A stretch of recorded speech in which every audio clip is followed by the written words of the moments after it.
श्री स्वामी समर्थ, जय महाराष्ट्र। सकाळची सुरुवात झाली। नक्षचा टिफिन बनवायचा होता। आज नक्षला टिफिनमध्ये बघा पोहे बनवले होते।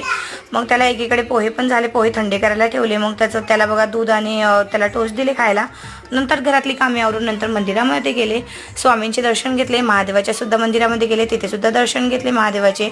नंतर मग तिथून नक्षला आणायला गेले शाळेमध्ये आणि नंतर मग घरातली कामे आटपले। 3-4 वाजता बघा वातावरण असं होतं। आणि आमचे भाऊ हे काय करत आहेत, आता आमचे भाऊ बघा रोज कावळ्यांना खायला घालतात, त्यांना हे घालतात काय बोलतात गाठिया खायला देत असतात। त्याच्यामुळे भरपूर असे कावळे येतात आणि मस्त मग आज कावळ्यांना गाठिया दिला।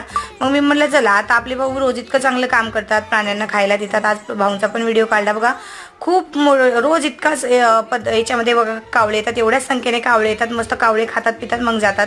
नंतर मग मी घरात आले, थोडेसे शेंगा फोडायच्या होत्या आणि अगस्त्यने मी काय केलं, दोघांनी मिळून मस्त शेंगा फोडल्या। पण अगस्त्यचं असं चालत होतं की अगस्त्यना शेंगदाणे मस्त काढत होता आणि स्वतःच खात होता आणि